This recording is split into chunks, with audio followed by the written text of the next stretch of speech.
Dhe a kemi kohë përmende qysh në krye të kësaj interviste zonja Amiti edhe çështjen që tashmë ka gjykime të gjykatës kushtetuese që e trasojnë rrugën dhe nuk jemi në atë mjegullën që kemi qenë të paktën para kësaj pranvere kur ishim në diskutime për presidentin. A kemi kohë, a ka kohë në fakt shteti edhe liderët e subjekteve politike që t'i kthehen edhe njëherë emrave nga familjet historike për çështjen e pozitës presidentit? Në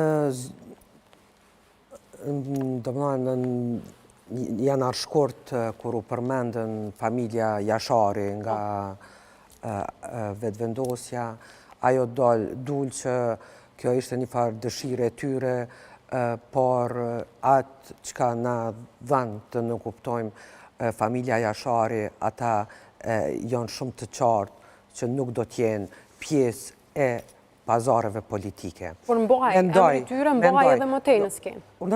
Emri tyre, emri familjes Jashari mbaj edhe më tej edhe pas përgjigjes negative, po thamë kështu.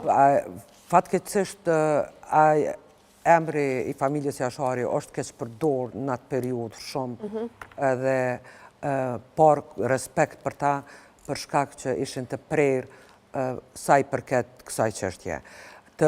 Nëse fillohet prap me emra të tillë, djali i këtij apo vajza e këtij, atëherë kjo veç na është tregues se kjo është totalisht jo serioze se çka dojnë me bë, që dojnë me zgjedh një president konsensual. Se ata emra janë konsumu, familja Jashari ka bën me dije të gjithë Kosovës që janë bipartie dhe nuk do t'jenë pjesë e politikave ditore të partive politike, por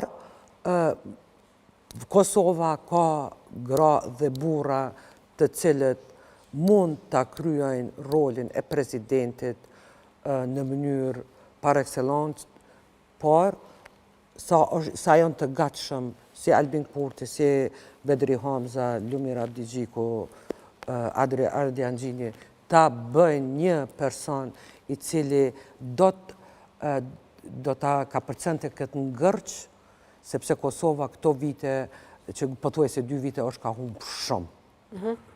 Kjo është. Sidomos në aspektin e prapë shoh një nga problematikave kryesore, prandaj thash s'ka transparencë sepse nuk po dëshirojnë me u ballafaqu me temat reale që ka kjo shoqëri. Të gjithë e dim që Bashkimi Evropian e ka vendosur asociacionin Zajednicën, pra me gjuhën e vetëvendosjes. Kjo është standardi që e kanë kriju. Ato duhet të zbatohet. Pra BE ka fut në strategjinë e tyre dhe kjo tash është obligim ndërkombëtar i Kosovës karshi Bashkimit Evropian për të cilin po dëshirojmë të integrohemi dhe po i marrim lek të Bashkimit Evropian apo taksa paguesve. Dhe kjo do duhet të ishte tema. Kush ka me pranu? A kemi me pranu, a jo? Sepse ne s'po kemi argumente. A do ta bëjmë? Po, pse? Do ta bëjmë? Jo, pse? Duhet mi ditë publiku cila parti ka me bë dhe cila s'ka me bë dhe për çka s'ka me bë.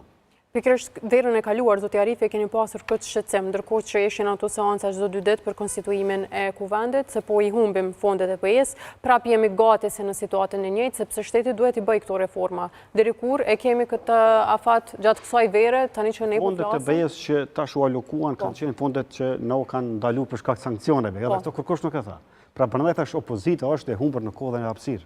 Absolutisht nuk ka dedikim serioz ndaj politikave publike. Më shumë janë propagandë opozitës nganjëherë se sa, si më thënë, luftimi betejave serioze të përditshme.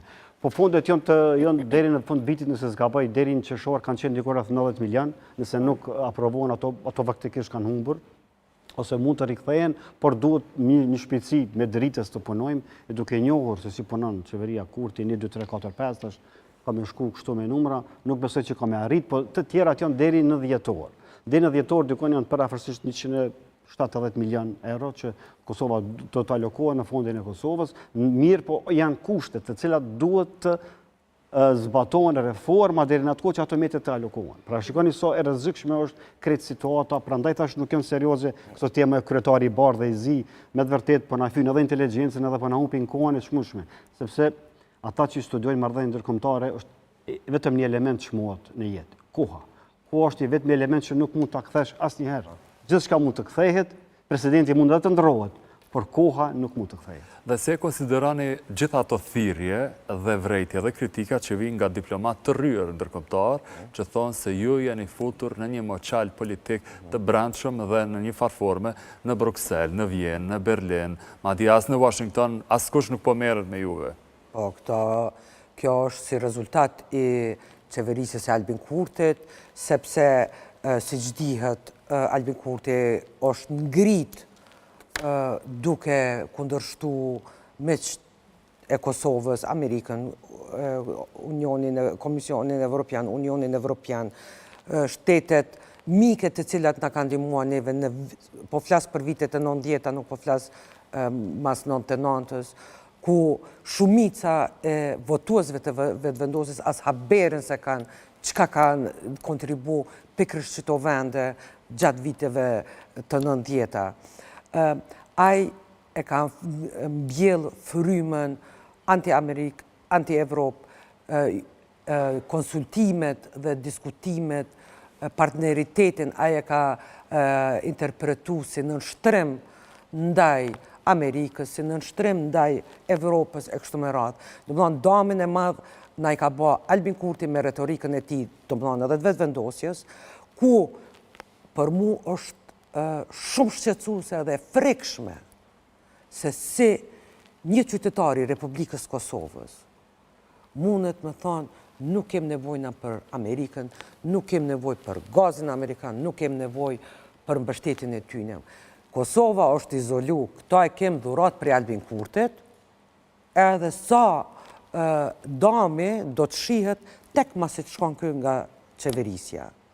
Dami është shumë i madh, sidomos ata që mirën në marrëdhënie ndërkombëtare dhe diplomaci, edhe në takime private, dami është jashtëzakonisht i madh. Sidomos mu tani që u ngrit edhe gazi amerikan,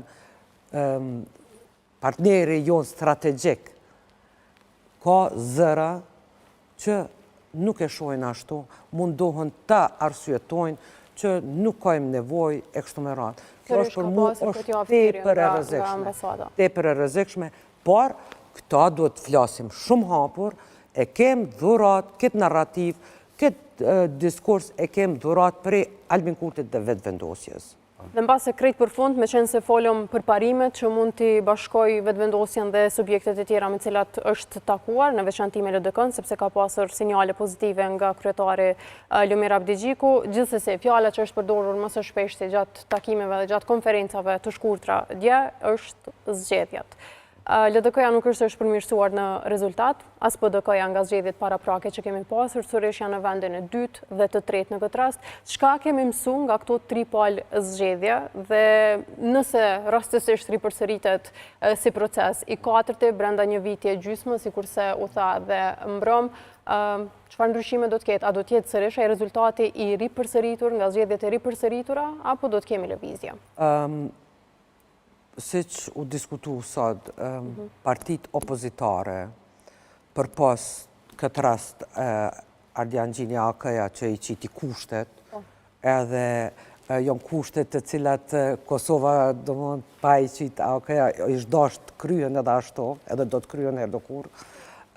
Partit opozitare nuk kanë qenë të zëshme që të ballafaqojnë me argumente qeverisjen e Albin Kurtit. Fatkeqësisht as PDK-ja, as LDK-ja. Kjo u pa. Nëse me këtë leadership prap shkohet në zgjedhje, rezultati do të jetë kështu dikon siç e kemi tani, por ndaj ndryshim të madh nuk mundem me prit për shkak që për çdo, domethënë i kem aty këtu na ndonjë deputet i cili po merret me tema të caktuara, që po është pak më i zëshëm, mirë po nuk po vjen prej partisë. Do t'ja Rife? Po, që si e tha profesoresh, unë nuk pres, sepse për me pa rezultat dush me pa veprime. Pra, shumë e thjesht, prej ëndrës në realitet duhet veprim. Dhe kur s'ka veprim, s'ka me pas realitet të ndryshuar. Kështu që rezultati ka me qenë pak a shumë i njëjtë, sepse s'ka leadership, në mungesë të leadership.